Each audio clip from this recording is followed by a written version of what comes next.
morning, good afternoon, good evening, wherever you are joining us today. We have an exciting session for this summit live. And if you're joining us live right now, type in hashtag live. And if you're joining us on the replay, type in hashtag replay because we would really, really love to know who is joining us throughout this session. Today, I have Mark Joyner with us. He is the founder of 30 Over Startups, who now serves as the founder and CEO of Simpleology, a web app that doubles your free time and cuts your workload in half by simplifying your life. Mark is often referred to as the father of digital marketing for his pioneering role in the early days of online marketing. Among other things, he started the first ebook publishing company, the first online ad tracking company, the second PPC search engine, while the Google boys were still in college, invented the tracking pixel, and many, many more. One of Mark's websites, Starblaze, shot to number 36 globally within 6 weeks of launching. And wait for this, on a $0 ad budget. Mark is the author of over a dozen books in print in 25 languages, four of which were number one bestsellers, several of which are used as marketing textbooks in universities around the world.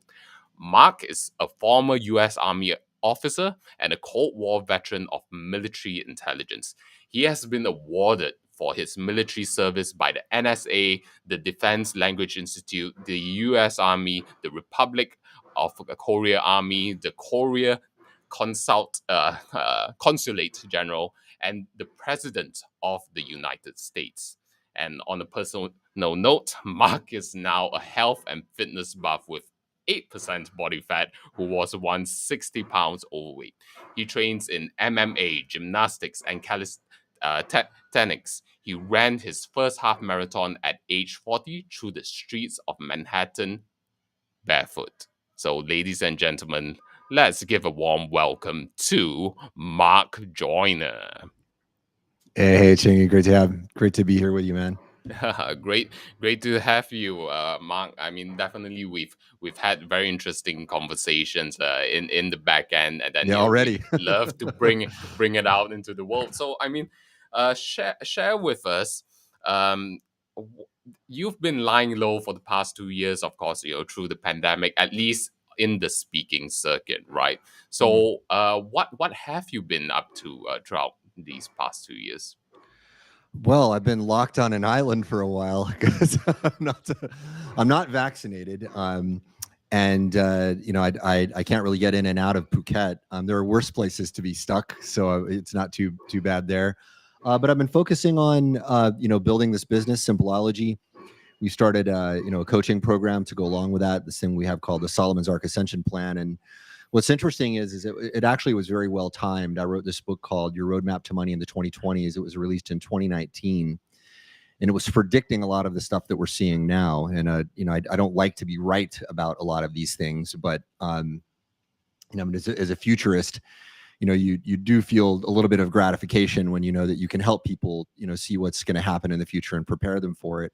So this coaching program is sort of like been guiding people through like, oh, WTF, what do we do now? Like the world is changing. How do we survive?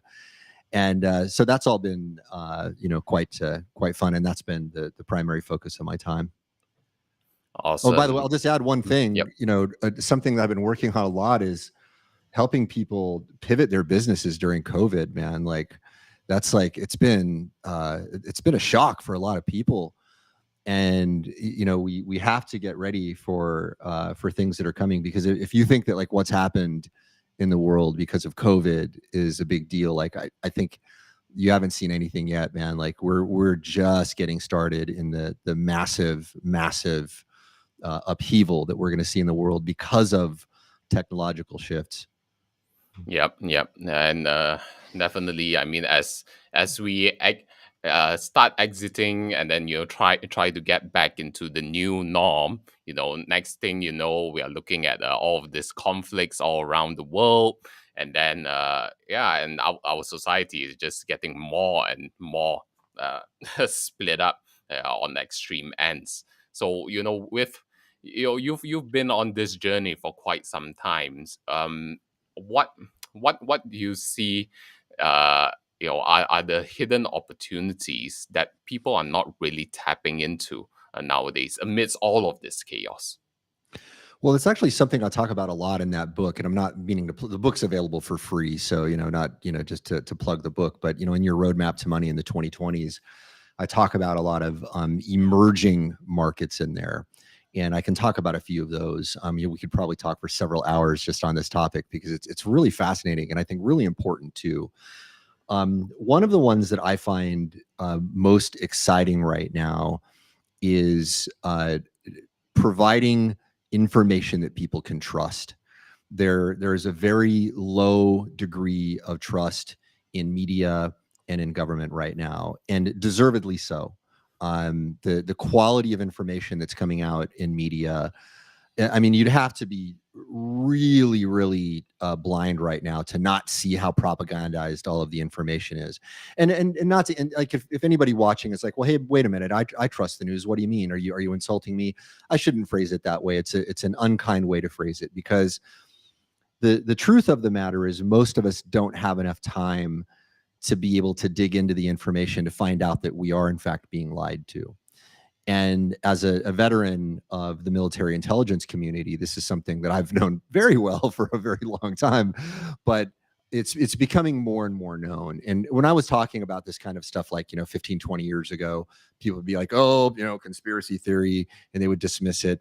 But now more and more people are going, whoa, man, actually what you were talking about way back then is totally right. It's very easy to verify that a lot of information that people are being fed is deliberately wrong. And I'll give one example, one very recent, profound example, actually. And I don't want to be partisan about this. I don't trust either political party right now. I think that most of the media, most of the politicians are corrupt and not to be trusted. Okay, so I don't want to put myself on any particular side. I'm on the side of humanity and of whatever we can do to further our chances of survival. That's the game that we all need to be in right now, because it's a serious freaking game. So when the 2020 election was happening, this laptop of Hunter Biden was discovered, right? So Hunter Biden, back then allegedly, left it with this computer repairman. The computer repairman said, well, I've got this clause, which is like, if you don't pick it up within 3 months, it's my property. So he said, well, it's been over 3 months, I'm going to look into it, right? So he looks into it, and there's all kinds of stuff on there. Like, there's all of this salacious stuff that people talk about, like, him doing all kinds of weird sex acts and smoking crack cocaine, and that's all on there, and you can see it, and you could have seen that way back in 2020. But more importantly, there was a lot of evidence of pretty clear corruption, right? But the problem was that when all that information came out, big tech and big media were, and I'm not going out on a limb here to say this, and I'm not by any way exaggerating, they were clearly colluding to push this story down, because anybody with any minor degree of critical thinking skills and even basic journalistic knowledge would have been able to validate that this was in fact something that should be looked into and was quite probably legit. But if you even talked about this on big tech platforms, you could get not only censored, you could be banned for life. And there was a memo that was signed by 50 intelligence officials. It was very cleverly worded. It said, we don't have any evidence that this was Russian disinformation, but this has all the hallmarks of Russian disinformation. Classic intel community bullshittery, right? It's the way of their, covering their own asses and saying it. Now, the news media took that and they reported it as these intelligence officials said that it is Russian disinformation, although the memo never said that, right? Now it's coming. Now the Washington Post, the New York Post came out and reported the story, and then all of the other media out there was saying it's not true. In fact, if you repeat the story, you're basically a puppet of Vladimir Putin, right? That's what they were all saying. But of course, now it's coming out. The New York Times admits that the laptop was indeed his laptop. The Washington Post has come out with that. It's coming out now all over the place. It's breaking everywhere, and slowly, like, it's starting to crack open. So not only now do they know that the laptop was legit, maybe there's something really serious going on here with corruption. Like, the Chinese government was bribing Hunter Biden's children. They're not just randomly picking Hunter Biden's children because, hey, they're just two awesome, really, great guys. Clearly, I think you'd have to be quite blinkered to say, well, that wouldn't have anything to do with their father being the vice president of the United States at the time. I mean, it's just absurd to suggest that that's not the case, right? So why am I bringing this up, right? Not to make some partisan, point, but to point out that the news media and big tech were so egregious in pushing this story down that they not only were they ignoring the story, they were labeling anyone who ran with the story as a puppet of Vladimir Putin and as a traitor. I mean, those are some very serious allegations to be making about people. Now that this is coming out, there are some people, and by the way, this is one of just many examples. Like, I mean, the news media is so corrupt now and is so full of lies and is so full of propaganda that, I mean, it's very difficult to believe anything that comes out from any of them. And I'm not picking any media side. They're both disgusting. Like, both, sides of the media in the United States are full of shit, pardon my language, in their own ways. Okay. So why is this important in relation to what you're asking? There is an opening now for people that can present real information. Now, there was an attempt to fill that gap by these, like, so-called fact checkers, right? But if you look deeply into these fact checkers, they are all partisan as well. Their job of fact checking is not to check a fact; it's to debunk anything that dissuades anyone from believing the interpretation of a story the way they want you to interpret it. It's not real fact checking, right? It's faux fact checking. We need real fact checking. We need real journalism. This is a very, very serious problem in the world right now. You cannot, as a human being, make intelligent decisions about what's going on in the world without reliable information. So this, to me, is one of the most enormous opportunities right now, and it's one of the most important gaps that I hope somebody watching right now will be inspired and go, you know what, dude, you're right. Wow, this is important. This is like life or death survival of humanity stuff.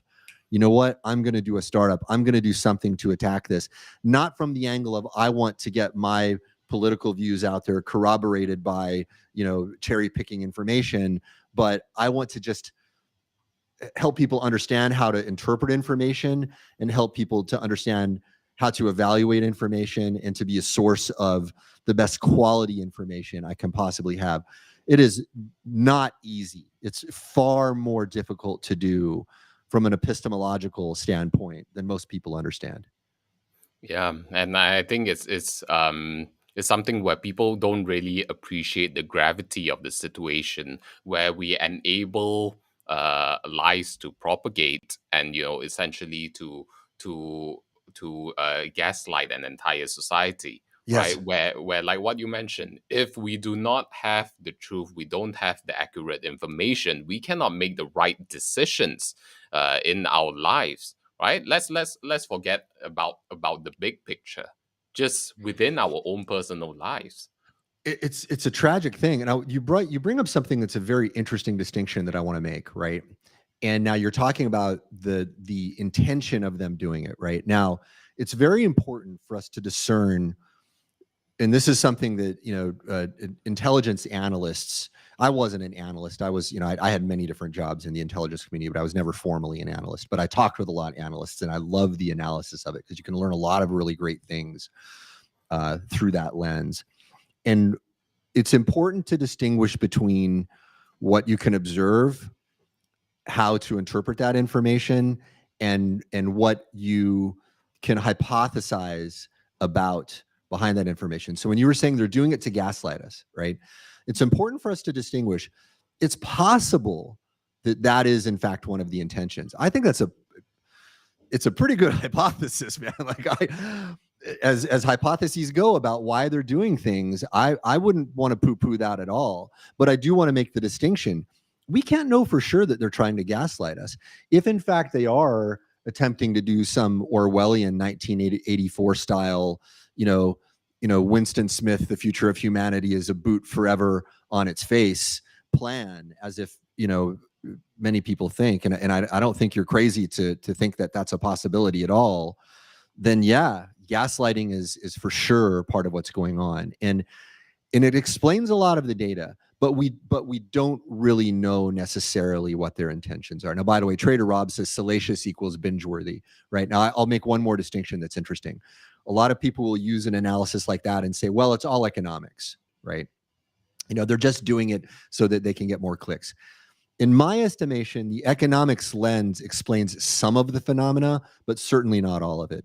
It would not explain them wanting to quash a story, which would be one of the biggest, most salacious possible stories at all. I mean, like, how more salacious can you get than the former vice president's son is getting foot jobs while smoking crack cocaine, right? Like, that's about as, I can't imagine a more salacious story. So economics doesn't explain why they would want to quash that, right? So, and not to dismiss that, economics does explain some of it, but certainly not all of it. Yep. So I mean, coming from your background in military intelligence, I'm sure you are more privy, and you're equipped with certain information or perspectives for you to be able to analyze what's going on in the world today. And I think, for people for everyday people, everyday business owners and people on the ground, they just want to live their life, right? They have good intentions. They want to take care of themselves, take care of their family, their loved ones. Yep. And sometimes all of this can feel so overwhelming and out of their control, where they feel that they have to just follow whatever's being dictated in their lives. How is it that people can start taking back control of their lives amidst all of this? Okay, I love that question, and it's a big question and an important question. The first thing that you need to do is you need to start taking control of your own state of mind, first and foremost, above all. And that is something that we can all do. No matter what else happens in the world, you can always control the way you react to it, even when things are horrible. And it's easy to say, when you're in an air-conditioned home or everything's going well. We're not in Ukraine right now. Bombs are not dropping on us. And by the way, there are other wars going on in the world aside from Ukraine. Isn't it interesting that some wars are elevated in our attention and some are not, right?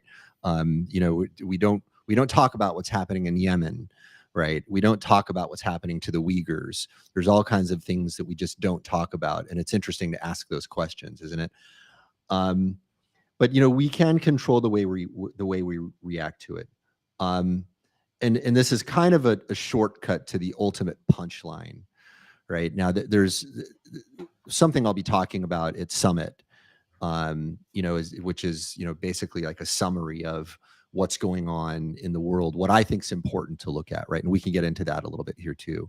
And basically the point is more important than COVID, more important than the actual individual conflicts that are happening right now. There is an arc of technology that is occurring in the world right now. There are technological trends that are increasing exponentially.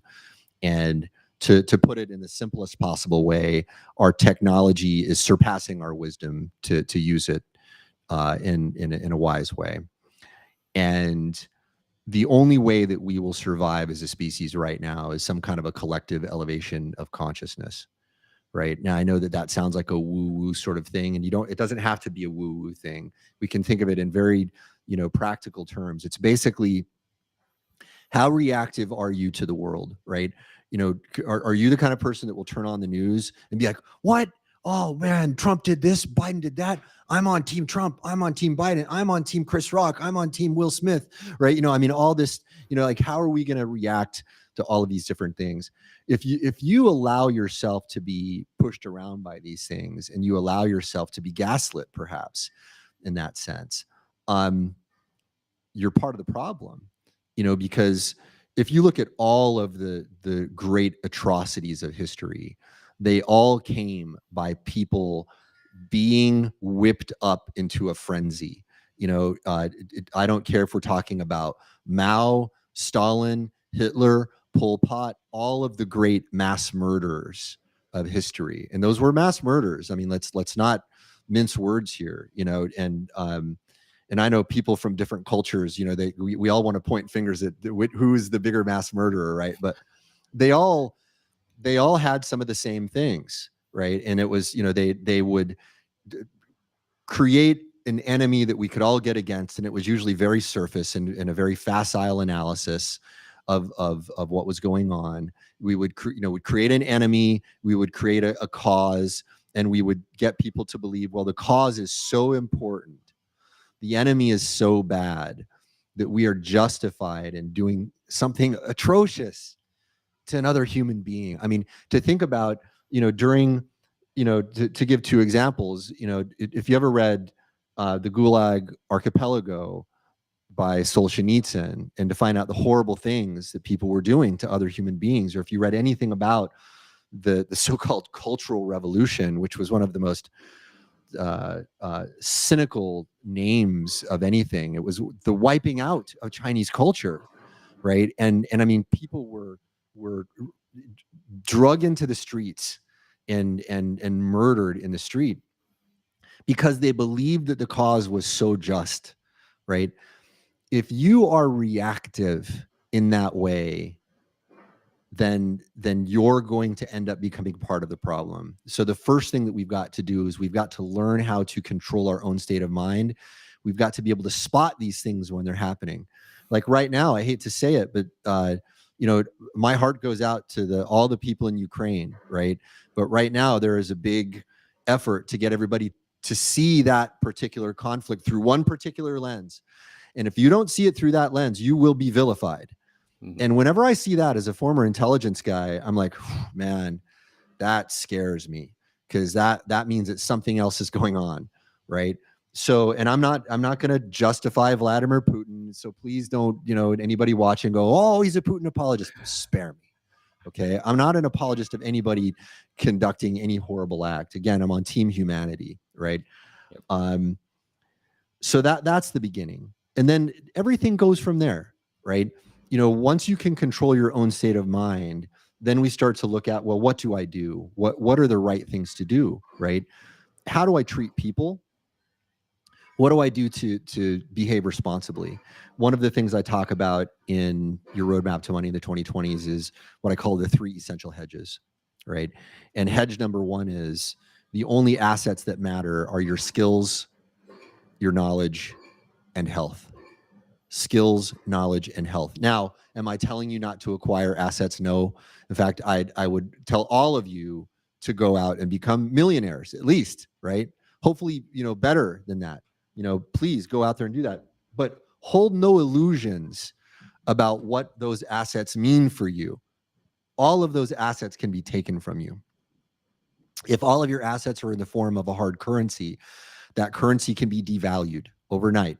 Ask anybody who, before the Cuban Revolution or in Iraq before the Iraq War, right? You could have been a cash billionaire and then find yourself penniless the next day.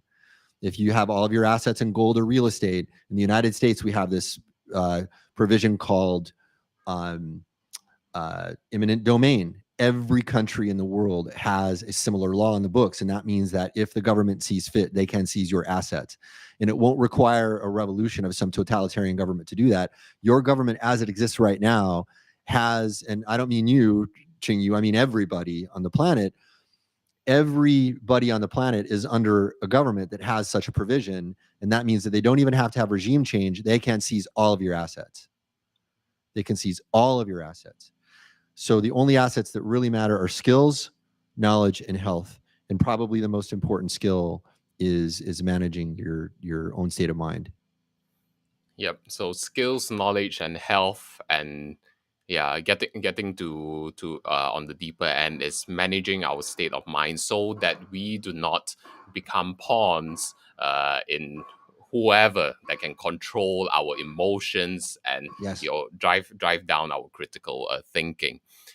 So how so through your journey, how is it that you initially had this insight of, okay, I need to take control of my life, my thinking, and then because all of this is going on, I always like to identify what is the point in your life where you took control of your mind.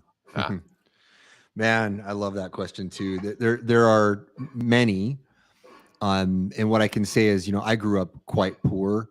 That when I was young, there were times when we didn't have food at all, and when we had food, it was like the worst, like least healthy food you could possibly eat. There was like, 5 for $1 pot pies that we were eating, or like, yeah, you could, buy a bag of ramen noodles, which, some of these ramen, there's better ramen than others, like depending on the quality of the oils, whatnot that they put in them.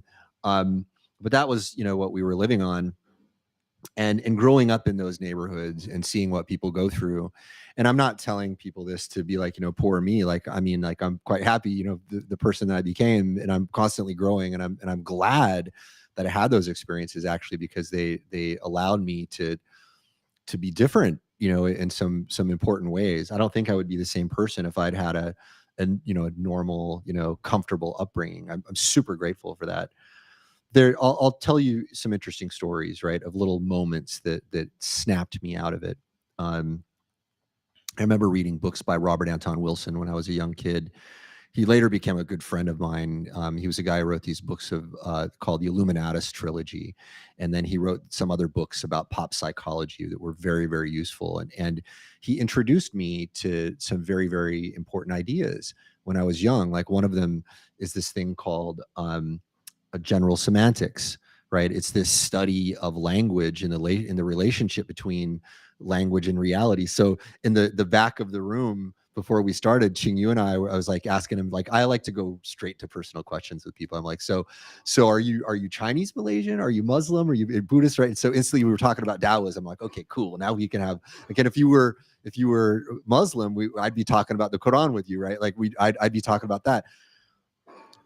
One of the things that we talked about, the first line of the Tao Te Ching, is, in my estimation, like one of the most profound things that's ever been written, like, in the history of the world. He says, the Tao that can, and I'm paraphrasing here, the Tao that can be spoken about in words is not the true Tao, right? And that's the essence of what general semantics is all about. And this is when NLP guys talk about the map is not the territory. They were getting all of their inspiration from Korzybski and general semantics. Learning about that and learning, like, whoa, the word is, like, you should question the word is, because the word is sort of like this magic wand that creates things, and it creates realities in your mind, whether they are true or not, right? That little things like that were very powerful. Another very powerful moment for me was, I remember I was talking with one of my young, punk rock friends when I was a kid, and we were all, young, poor, angry, pissed off guys who just, got our outlet in punk rock and hip hop music, and it was a great outlet, man. It was bless those musical movements for giving kids like us an outlet. And we were talking about this other friend of ours who was in the punk movement, but he was like one of the rich kids, right? And I really resented that, man. I resented rich people so much. And like, he was like, oh, look at how successful that kid is. Like, he was in his punk band, and his punk band was more successful than our punk band. And I was like, well, but I'm so much smarter than him. He just works harder. And my buddy said to me, he goes, Mark, but what's more important? And it was like, whoa, like suddenly, like, that was like just a sledgehammer on my consciousness. That was such a blind spot for me, because I was so wrapped up in my rage about the unfairness of not being brought up that way. And I was so, caught up in the obsession with, excusing my failure. Like, it's such a beautiful, elegant way to excuse it. And by the way, if anybody here watching this is in a difficult situation, I'm not trying to dismiss your situation at all. Like, I get it, man. It's rough. It's hard to get out of that. But okay, now what? Right? Okay, you're poor, you're disadvantaged, you have certain things, that give you more disadvantages than other people. And what are you going to do about it? Right? I could complain about how unfair it is that guy worked harder. Like, what a ridiculous thing to complain about too, by the way, in retrospect. Or I could be like, holy shit, that's right. I am smarter than that dude, but he's going to run circles around me for the rest of my life if I allow myself to be caught up in this little petty drama. So I had many, many moments like that. And I hope to continue to have more moments like that, because I'm sure I've got more blind spots that need to be illuminated. Yeah. And what would you say was your most recent blind spot that got illuminated? Oh man. Holy crap. I don't want to talk about the specifics of this, but I had a run-in with a few, like, so there, they talk about the dark triad of like narcissism, sociopathy, and psychopathy. And by the way, I think that the DSM manuals, they're constantly changing. So always take these labels with a grain of salt, right? That's part of what Korzybski teaches you, is that beware of labels, because the map is not the territory, right? And we have these labels that we ascribe to these things, and we think that they exist. You got to understand, DSM-2 said that homosexuality was a pathology, right? And now DSM-5 has got all of these other labels. So, DSM-6 is probably going to give us a whole new lexicon that's going to have a whole bunch of other pathologies that they'll talk about. But these labels can at times be useful. And I had a run-in in recent years with a few dudes. One especially was, burned me really seriously bad. And these guys were like on that spectrum somewhere, and they were all friends, right? People, and they were all charming and brilliant, and like, I enjoyed being around all of them. And there's three in particular who burned me in some very, very specific ways, right? One just really bad. The other two, like, okay, fine, I can brush it off. But I got scorched pretty hard by one, right? And here I am, a guy who writes books on like marketing, persuasion. Like, I'm supposed to understand this stuff, right? Like, I should be able to see these signs.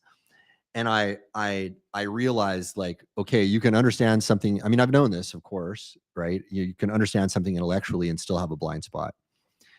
And this was quite a blind spot for me. And I'm still, unraveling like how this happened, and like, how to better prepare myself. But there were certain things that I should have seen. Like, some of the things that they all had in common were, they all had excuses for their behavior, right? For all of them, there were either their own illnesses or someone else's illness that was the excuse, right? And then and in end, all of them, to greater or lesser degrees, were trying to make me feel like the bad guy, right? For calling them on like the clear violations that they were, that they were responsible for. Now, not all of these guys are the same, right? They're probably all different. There's one that I still kind of think maybe I hold out a little hope for, right? But part of the back of my mind is like, be careful, bro. Like, there's something I've said. It's one of the great ironies of this is that I've had this saying for the longest time, and that's that empathy is like catnip for sociopaths, right? And I said that first, like, I think like 10 years ago. And here it is. Here I am, my empathy is just being feasted upon, by these guys. So yeah, realizing that you can understand something intellectually and still be super blind about it. You can even talk about it. You can see it and still be super blind, right? And I probably still am blind in some ways about it. And that's so when you asked that, I wanted to go to the most real and raw answer I could possibly give you. I don't like talking about this. I'm uncomfortable talking about it right now. But I want this is the good stuff, Yeah. like this is when the good information comes out. Yeah, and I think for empathetic people, you see them putting their hearts out there, Mm. always giving people the benefit of the doubt. It's like, yeah, um, so how is it that you I think in a way discern when you can, like, go all in, pour your heart, trust, right? Trust a person, essentially, and then at the same time being able to have that level of due diligence and discernment to be able to sort, sift, and separate, the people whom you should give leeway to, and the people that you shouldn't.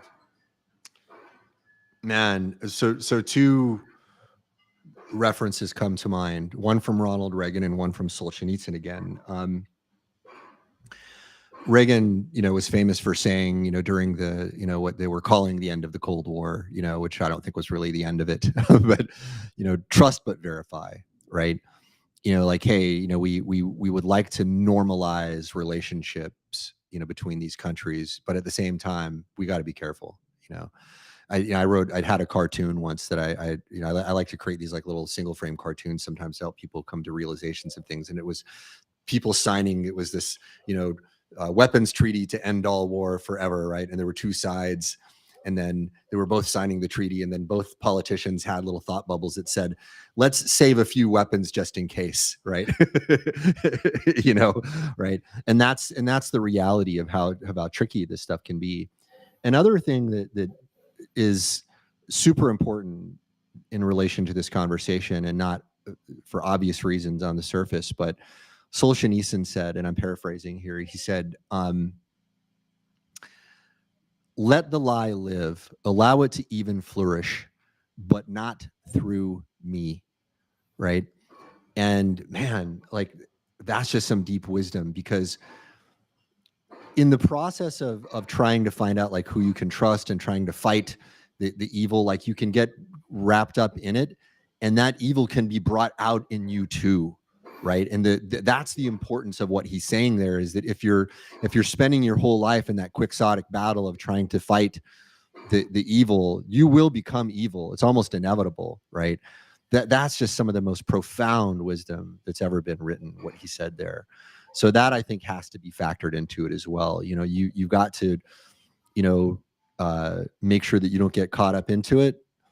You've got to make sure that you don't participate, and you've got to really know your boundaries too, man, and be willing to say, hey, you know what? I'm setting this boundary, and if you're going to disrespect the boundary, like, I don't care how sweet your talk is. I said that this is what my boundary is. If you're not going to respect it, well then, sorry, man, we gotta part ways. Yeah, and I think it's very easy for people to think that, you know when is it that I go the path of a pacifist Mm. versus going a path of actually taking action to change something. How do you go about that? Dude, I wish I knew the answer to that, man. It's so hard.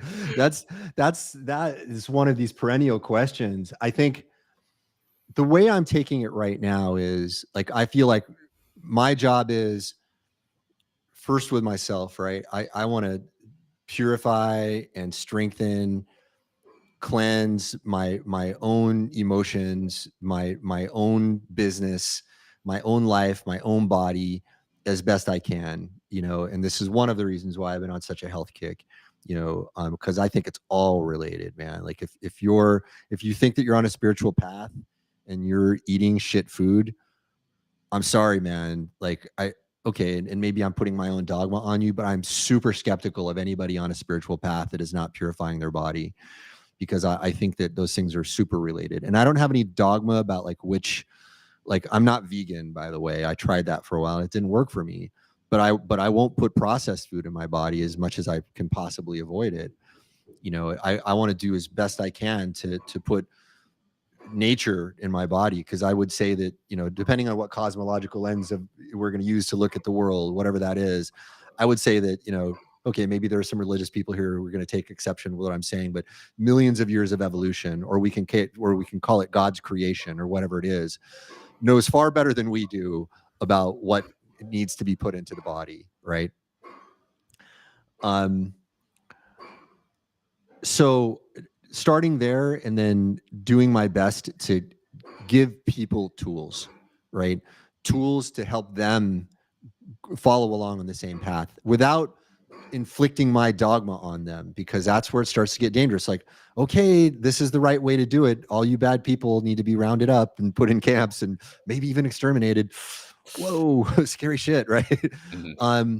Yeah, so I'm like, okay, hey, look, here's what I've done to give myself some equanimity in this world. Here's the way I'm attempting to conduct myself and failing all the freaking time to be a better human in this world, right? Here are some tools that are useful to me. Do with them as you will, right? And in the process of you doing with them as you will, I'm going to try to stay out of your business as much as possible. I'm going to try to not judge you, right? I'm going to try not to like tell you what to do, and I want you to stay out of my business too. You know, like, hey, you know, if you think that I'm on the wrong path, like, oh, cool, okay, cool, man. Like, as long as I'm doing it in my space and I'm not hurting you, please give me the freedom to do that. You know, and I think this is what the framers of the U.S. Constitution had in mind. And maybe I've got my own bias, you know, being an American. I'm sure I've got blind spots there. I think that they had something right there. It didn't begin with them. You know, they borrowed greatly from Plato's Republic. You know, I mean, of course, it's not a perfect representation of that. The whole other conversation, but and they borrowed from Eastern wisdom too. You know, in the creation of that. So that's my take on that. And this is why I think the elevation of consciousness is necessary, because to be able to exist in a world where we can all kind of let each other do our own thing, and we can do our own thing and be allowed to follow our own paths without harming other people, it's tricky. It's tricky, and it takes a lot of. I'll just say one other thing here. There's this group in the United States called the Quakers, and they're a Christian group, and they're quite extreme. You know, they reject a lot of technology. They have one really fascinating practice, and it's the Quaker. If it's not the Quakers, I could have this a little bit wrong. If anybody knows better than I'm open to be corrected on this or all things. But they have this thing, I believe it's called the Gathering, right? And every now and then they get together and they sit in silence, and you're not supposed to interrupt anybody, and you're not supposed to say anything without deep thought. And one person speaks at a time, and you're never supposed to speak out of reaction. And when somebody comes up, they've thought about something like, hey, there's something going on in the village, you know, that we've got to deal with. And after some thought, somebody stands up and then they say their piece, you know, from a calm heart as much as they can. And then they sit down, they shut the F up, right? And then they let somebody else come up, you know, after that person hopefully thinks about it a little bit and not being reactive. They stand up and they say their piece too. And I thought, wow, what a wonderful way to interact with other people, you know, because it's a beautiful system that hopefully allows people to speak what's on their minds without being as judgmental as a lot of people are, and without speaking out of reaction, and lessening the chances of interaction blowing up into violence, right? You know, maybe we need something along those lines. Now, to all of that all sounds good. What happens when tyranny is right in our face, and we do have the Orwellian boot that's forever stamping on the face of humanity? When somebody comes and says, "Mark, here, you know, here are those tyrants are here. Will you stand with me and rise up against them?" How do I respond to that, man? Like, is it truly? Am I truly standing up against the tyrants? Or am I being manipulated to become the tyrant by somebody's labeling of something as tyranny? Whew, man, I don't know. And I hope if I'm ever in a situation to choose that I make the right decision. Yeah, I'm. It's yeah, it's a very very complex thing to untangle, especially I think for everyday people. It's like I've got to think about my own personal survival as well, Mm, right? I that's mean, right. other than being manipulated by any parties across the different spectrum, when Yeah. it comes down to it, I think there's also the point where people have to weigh out the options. Mm, Do do I focus on my survival and adapt to the environment as best as I can, and hence enable what's going on, yep. or do I actually stand up, speak out, do something different to try to influence and shift my environment? So, yeah, It's tough, man. It's tough. uh, And we see these like, oversimplified things out there. Like I remember there's this image that's so famous where you see all of these people making the Nazi salute and this one guy with his arms folded, and then they're lauding this one guy, as like he is the right, he's the righteous guy. And see, and now people use that image as a justification for let's all stand up, you know, against the tyranny. But we're all kind of forgetting that the Nazis were a reaction. At least it was framed as a reaction in the way it was sold to the people, right? So it's not as simple as people put it. Yeah, man. I think again, this is where it comes back to elevation of consciousness. If we don't have that elevation of consciousness, we can't know about the intentions of other people. And maybe is it possible for us to elevate our consciousness such that we can sense that other person's intentions are genuine? Can we know that other person talking to us is not just a very well polished sociopath trying to get us wrapped up in their bullshit? I mean, I would like to believe that, man, fingers crossed, we can figure out how to do that, right?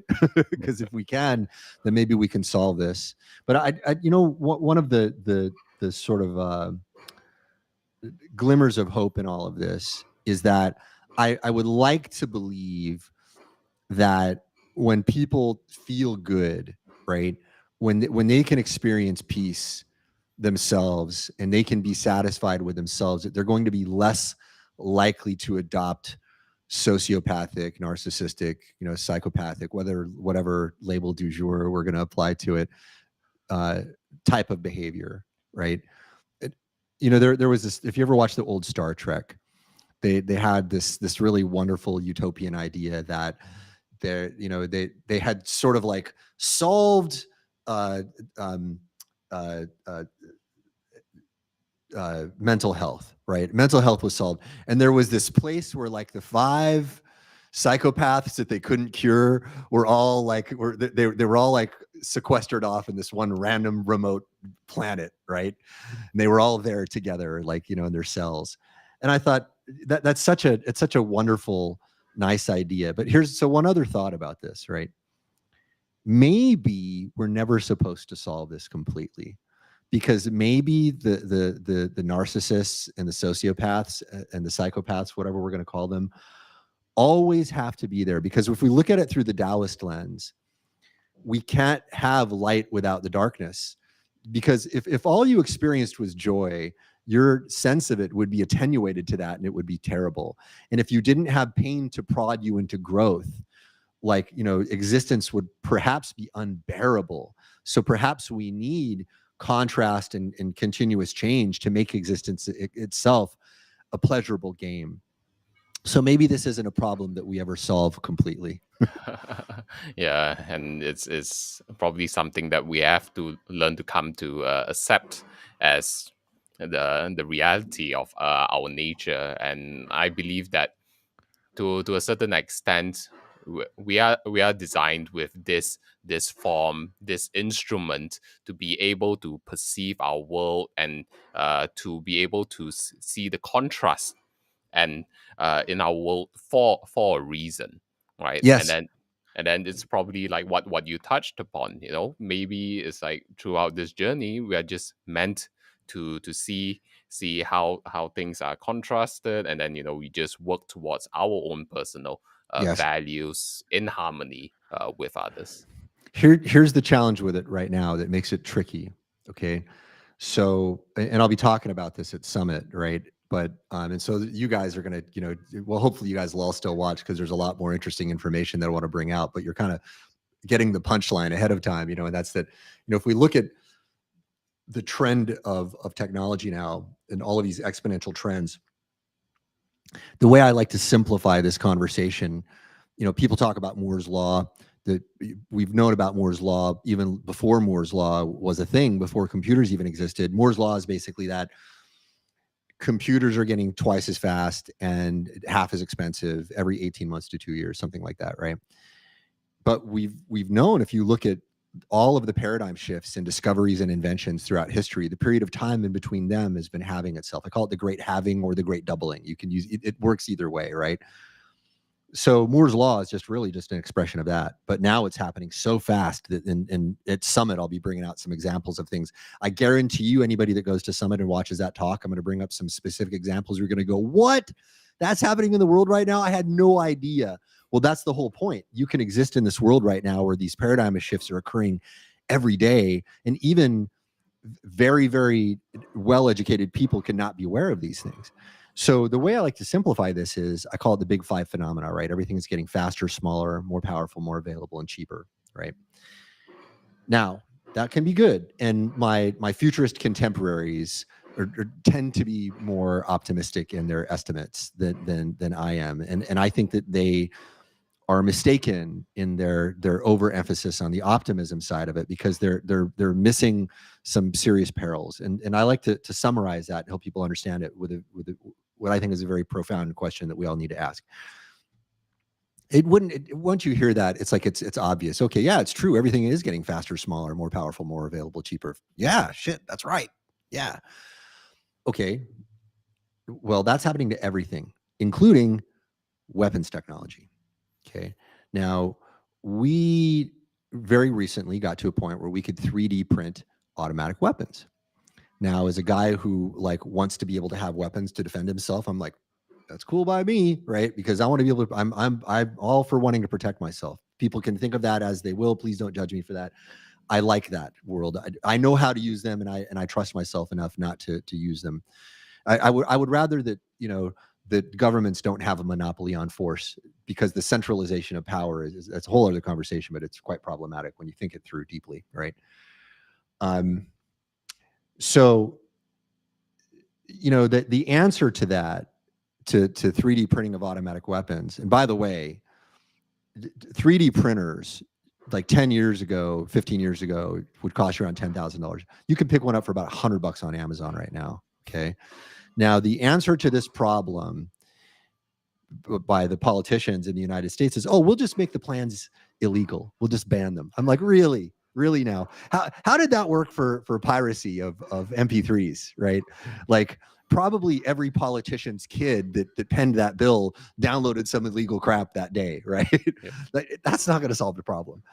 So the real problem is, if everything is increasing exponentially, how many clock cycles away are we from 3D printable weapons of mass destruction? And that's a real thing. And I mean, and it can happen in multiple vectors. I'll give you one example. There are these things called peptide synthesis machines. Okay. Peptide synthesis machines, you can probably buy for tens of thousands of dollars now. If the current trends go, you'll probably be able to buy a peptide synthesis machine within, a decade or so for $100, right? Prions are peptides. Prions are like, have you ever heard of mad cow disease? Right? So it's a prion-based disease. With a peptide synthesis machine of the right kind, you could probably create a prion, right? Now, I'm sure there are some, biologists out there who are going to go, you're going to quibble with me about the details, but you see where I'm going, okay? That's only one of many, many ways that this can shape up to help people understand how asymmetrical this whole thing can get and how radically weird this is. In 2018, we had an assassination attempt on a major head of state, President Maduro in Venezuela. Somebody purchased drones off Amazon and strapped explosives to those drones and attempted to assassinate Maduro. They would have been successful if Maduro's bodyguards had not deployed ballistic shields in time. Okay, so we're living in an era right now where people can buy stuff on Amazon that will allow them to probably successfully assassinate a major head of state. Okay, that's the era that we're in right now. So if people think, oh, that's all too, science fiction, too far out there. No, bro, it's now. it's like right now, and it's probably way more now than you even realize. So when we talk about, like, I love the Taoist notion of, yeah, we have to live we have to exist, with the yin and the yang. And I mean, like, I get it, I embrace it. Like, it's one of the things that informs my way of showing up in the world, perhaps more than anything else. But we have to ask a question: how close are we uh, to extinction right now, if we allow that to exist? So it's not as simple anymore. Like when we were living in a world of swords and even just guns, like, we could think along those lines. We're getting to a point now where only one disgruntled person on the planet can bring it all to an end.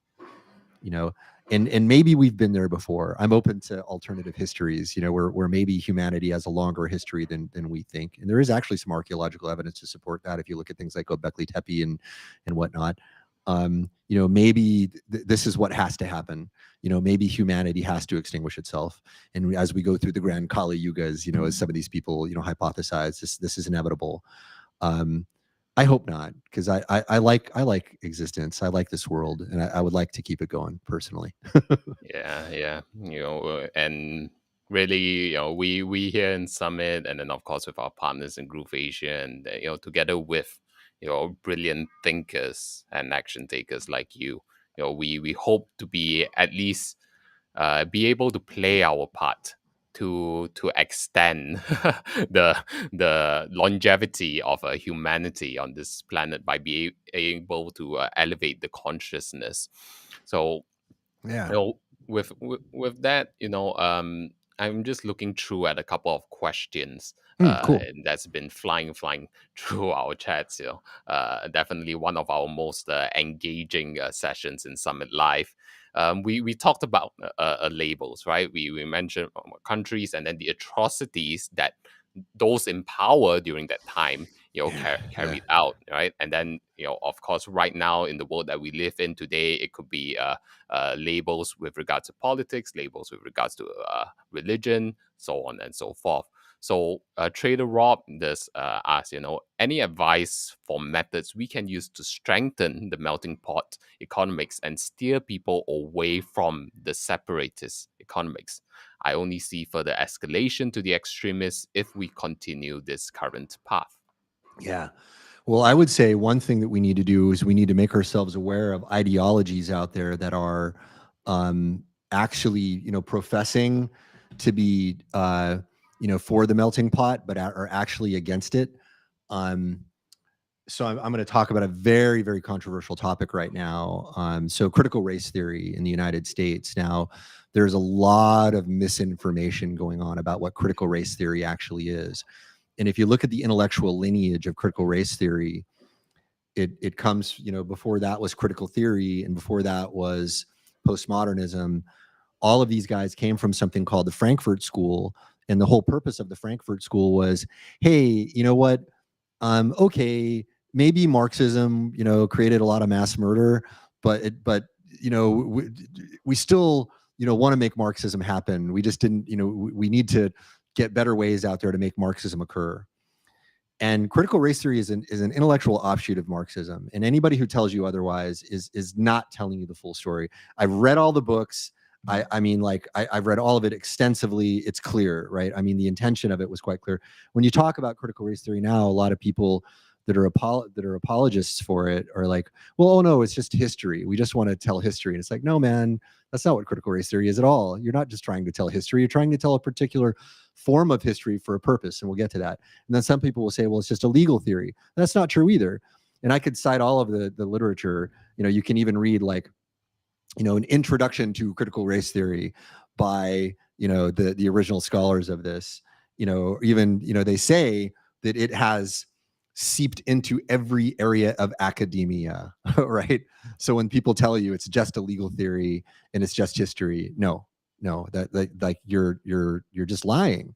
right? Even some of the original like authors of the book will get up there on news channels and misrepresent what their own books say. It's just astonishing to watch. The roots of it, and I'm quoting, like paraphrasing from the books, they had a dissatisfaction with the civil rights movement of the 70s. They believed that the colorblind view of racial relations espoused by Martin Luther King were actually ways of continuing white supremacy, right? It's very interesting mental gymnastics that they go through. And the whole purpose of it, if you go back to the, anyway, this is a topic that you can get censored on the big tech platforms for talking about it in this way. And it's like, bro, I'm just quoting the books, okay? I will go toe to toe with any of the scholars any day because I've read all their stuff, and like, go for it, have at me, right? But I mean, the purpose of it was, so the purpose of the class struggle in original Marxism was so that they could create dissatisfaction so that we could sow the seeds for revolution. And what the Frankfurt School realized was that the class struggle wasn't enough. They needed to create more ways to divide people. And thus, critical theory came about. And any critical theory is one that will criticize a power structure that will make people aware of a disparity in power to make them dissatisfied so that we can sow the seeds for revolution. The whole purpose of it is to allow Marxism to occur again. Okay, and think what you will about Marxism, and I mean, I'm not going to get political here about I don't think any of these political ideologies are sufficient to deal with the problems that I've outlined, right? So I'm not going to take the side of like Marxism versus, and it's not, we're not even in democracy, by the way. Democracy would be, mob rule, really. So when people say, oh, we're in a democracy, don't really understand what we're in. We're in a republic, right? And we have a veneer of democracy over that. But Marxism has the bloodiest history. Marxism and socialism together, if you look at the depending on how you stack up the greatest mass murderers, and arguably Mao, Stalin, and Hitler, the top three, they were all either Marxist or socialist, right? And the only thing that really separated Hitler from Stalin and Mao was that Stalin and Mao were global socialists, and the word Nazi means national socialist, right? Those were they were all socialist revolutions, right? So I mean, whatever one thinks about whether or not ultimately they're going to be the best ways to manage the world, they have the bloodiest histories. And anybody who denies that, it's like, well, okay, now we can't even have a conversation because we're just denying, like that's, I don't think anybody really even disputes that, right? So if we want to talk about the melting pot, this is one of the things that we have to understand is there are forces out there that profess to be on the side of the melting pot that are decidedly not on the side of the melting pot. So, and this is all being taught to our kids in most Western schools right now. These ideologies are being crammed down the throats of your children in most schools. Now, this is something that is not talked about because the media is suppressing this. But if you go and you look at the classes that are being taught to kids right now, it's all right there. They're being asked to read these books. And if you read these books and see what they actually say, and if you understand the intellectual lineage of them, they are not professing or they are not espousing a colorblind, melting pot world. They are actually even for segregation. Some of these people have even said, like, hey, we need to have, like in the United States, we should have a separate graduation ceremony for Blacks and Asians and whites because that's like the only equitable way to do it. And I'm like, what? Bro, like, come on, seriously? Like, that feels like such a step backwards to me.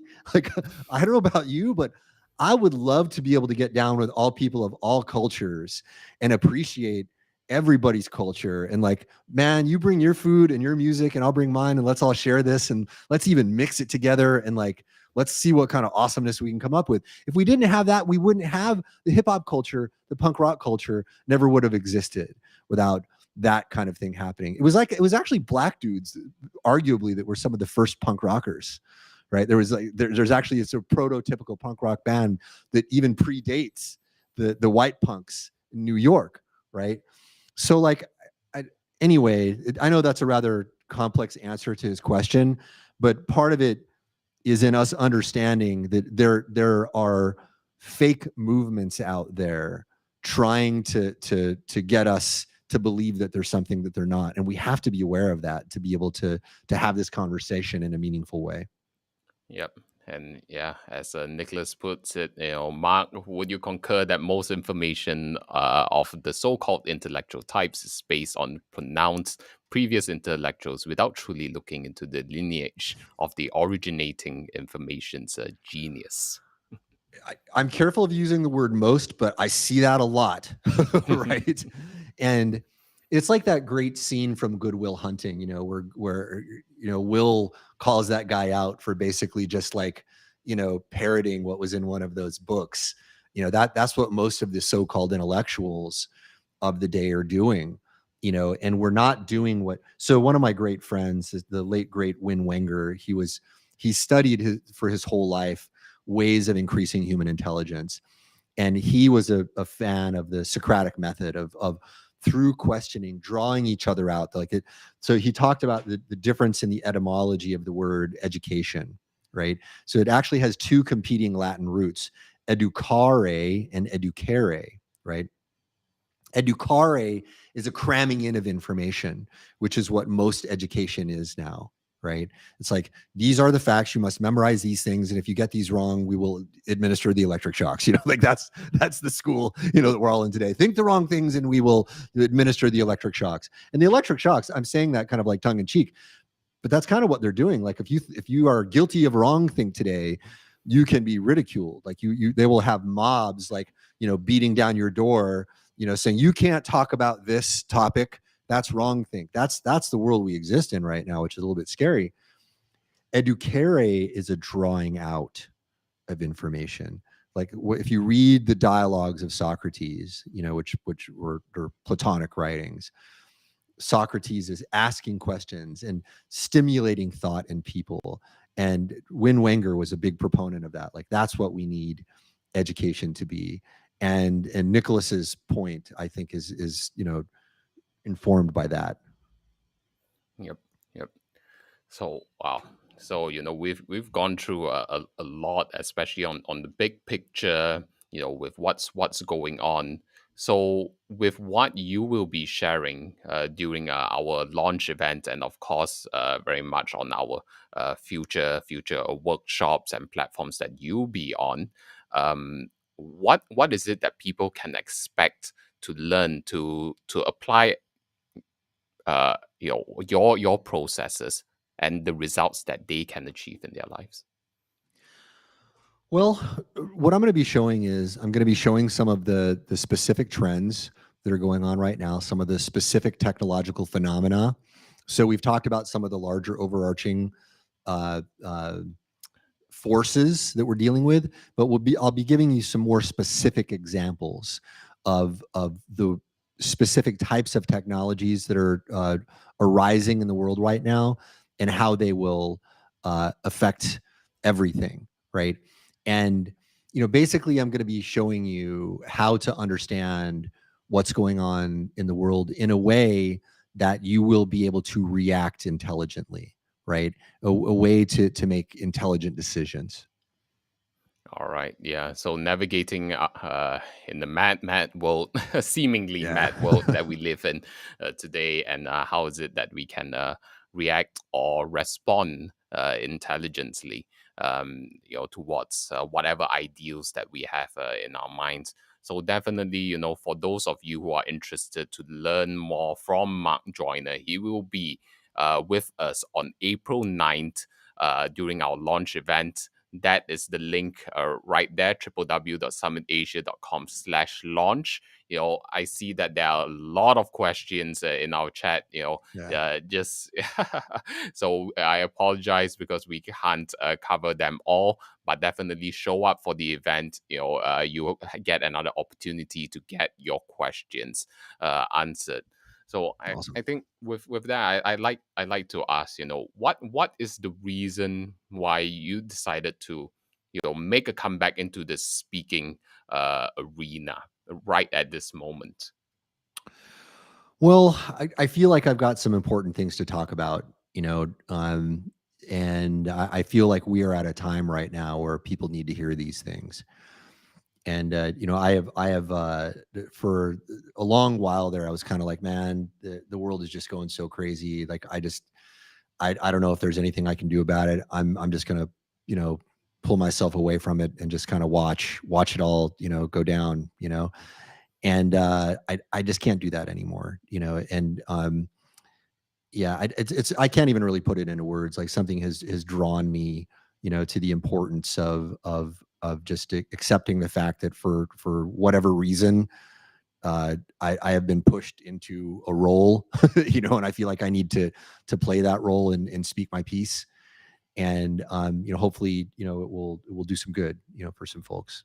Yep, definitely. And then your trader Rob says hashtag over delivering value. Many thanks to you and to us.